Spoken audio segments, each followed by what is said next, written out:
بارش کے وقت ہی ذبح کر دیتے تھے. لیکن موسیٰ علیہ السلام کو اللہ نے بچا لیا. یہ اللہ کی طرف سے تھا, بچا لیا. لیکن اب دیکھیے عورتوں کا کردار یہاں دیکھیے. موسیٰ علیہ السلام نے جب دنیا میں آنکھ کھولی تو اللہ نے ایک آیت میں موسیٰ علیہ السلام کی ماں سے خطاب کیا ہے. وَأَوْحَيْنَا إِلَىٰ أُمِّ مُوسَىٰ أَنْ أَرْضِعِيهِ فَإِذَا خِفْتِ فَأَلْقِيهِ فِي الْيَمِّ وَلَا تَخَافِي وَلَا تَحْزَنِي إِنَّا رَادُّوهُ إِلَيْكِ وَجَاعِلُوهُ مِنَ الْمُرْسَلِينَ. مفسرین نے کہا کہ بڑی جامع ترین آیت ہے یہ. ایک ہی آیت میں موسیٰ علیہ السلام کی ماں کو اللہ نے دو باتوں کا حکم دیا, دو کام کرنے سے منع کیا اور دو بشارتیں سنائی. کہا کہ دیکھو یہ بچہ, اب مسئلہ یہ ہے کہ حکومت کا فیصلہ یہ ہے فرعون کی طرف سے کہ ہر بچے کو قتل کر دیا جائے. تو کہا کہ دیکھو اپنے بچے کو دودھ پلاؤ. وحی کا مطلب یا دل میں بات ڈال دیا ان کو, یا مفسرین نے کہا کہ خواب کے ذریعے بتایا گیا, جو بھی ہو دل میں اللہ نے بات ڈال دی کہ دیکھو دودھ پلاؤ, جب تک ہمارا حکم ہوگا دودھ پلاؤ, اور جب ڈر لگنے لگے گا کہ کہیں اس کو قتل نہ کر دیا جائے تو دریا کے حوالے کر دینا, دریا میں ڈال دینا. کیسے ڈالنا ہے؟ اس کو صندوق میں بند کر کے دریا کے حوالے کر دینا, جو فرعون کے محل کے نیچے سے بہتا ہے دریا, اس دریا کے حوالے کر دینا. حضرت موسیٰ علیہ السلام کی ماں نے وہی کیا کہ دودھ پلائی, جب ڈر لگا کہ اب کہیں خطرہ نہ ہو جائے تو وہاں ڈال دی. یہ دو حکم دیا تھا, ایک تو دودھ پلانا, دوسرا سمندر میں ڈال دینا دریا میں. یہ دو حکم. اب آگے کیا کہا دیکھو, غم نہ کرنا اور ڈرنا مت. یہ مت سوچنا کہ میرا بچہ, کتنے بڑا جذبہ ہونا, دل ہونا کہ دودھ پیتے بچے کو اپنے ہاتھ سے سمندر اس میں تابوت میں صندوق میں رکھ کر اس راستے میں چھوڑنا ہے جہاں قتل اس کا انتظار کر رہا ہے, قاتل اس کا انتظار کر رہا ہے, اس راستے پر دودھ پیتے بچے کو چھوڑنا ہے. تو اللہ نے کہا کہ دیکھو غم نہ کرو, ڈرو مت, یہ ہمارا کام ہے. آگے دو بشارتیں سنائی. کہا اِنَّا رَادُّوهُ إِلَيْكِ, ہم اس کو لوٹا کے تمہارے پاس لائیں گے. وَجَاعِلُوهُ مِنَ الْمُرْسَلِينَ, اور لوٹائیں گے ہی نہیں, اس کو پیغمبر بنا کے دیں گے تمہیں. وہ بیٹا جو تم سے دودھ پیتا بچہ ہم ابھی چھوڑنے کو بول رہے ہیں, اس کو پیغمبر بنا کے تمہارے پاس, ابھی تو واپس کر دیں گے دودھ پینے کے لیے بھی, اور اس کو پیغمبر بنائیں گے. یہ ایک عورت کا کردار ہے. دیکھیے بہت ہمت کا کام ہے. آگے چلیے.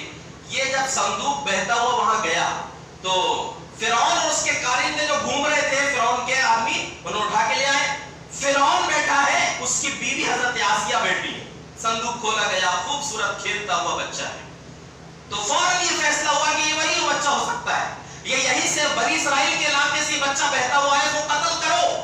تو اس عورت نے حضرت آسیہ نے کہا لا تقتلوہ, قتل مت کرو. ایک عورت کا پاور دیکھیے کہ ظالم ترین بادشاہ کے نکاح میں رہتے ہوئے فیصلہ بدلوا لیا اس نے. ایک عورت کیا کر سکتی ہے, ایک عورت کیا انجام دے سکتی ہے. کہا کہ قتل مت کرو, لا تقتلوہ قرۃ عین لی ولک عسیٰ ان ینفعنا او نتخذہ ولدا. کہا کہ دیکھو اس کو قتل مت کرو, یہ میری اور تمہاری آنکھوں کی ٹھنڈک بن جائے گا. سبحان اللہ, یہ اللہ کا فیصلہ ہے. جس بچے کی خاطر سینکڑوں ہزاروں بچے قتل کر دیا, اللہ اس کی گود میں اس بچے کو لا کر ڈالا. مار کے دیکھ تیری کیا اوقات ہے, تیری کیا اوقات کہ تو اس بچے کو قتل کر دے جو تیری سلطنت کو ختم کرے گا. تیری گود میں پلوا کر بتاؤں گا میں. یہ اللہ کی قدرت ہے. اس کو کیا معلوم تھا, وہ تو بس انا ربکم الاعلی کا دعویٰ پیش کر رہا تھا. بیوی نے جب یہ کہا تو وہ قتل کرنے سے رک گیا اور کہا کہ دیکھو میری اور تمہاری آنکھوں کی ٹھنڈک ہوگا, امید ہے کہ ہم کو فائدہ پہنچائے گا. مفسرین نے کہا یہی جملہ اگر فرعون بھی بول دیتا تو اس کو بھی شاید ایمان ملتا, لیکن حضرت آسیہ نے کہا تھا کہ ہم کو فائدہ پہنچائے گا, تو یہ مومن ہو گئی, یہ ایمان لے آئی. فرعون تو ایمان نہیں لایا.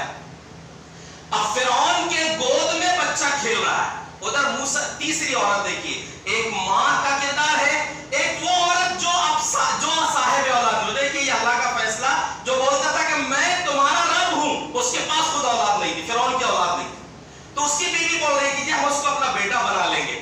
تو فرعون کی بیوی جو اجنبی خاتون ہے لیکن اس بچے کی جان بچائی ہے. ادھر فرعون, حضرت موسیٰ علیہ السلام کی ماں نے ڈال تو دی تھی دریا میں, لیکن پھر بھی دل کو اطمینان نہیں تھا بچہ گیا کہاں ہوگا.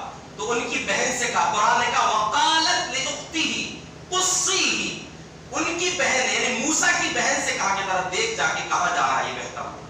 فبصرت عن جنب وهم لا يشعرون, وہ بہن بھی بڑی چالاک تھی.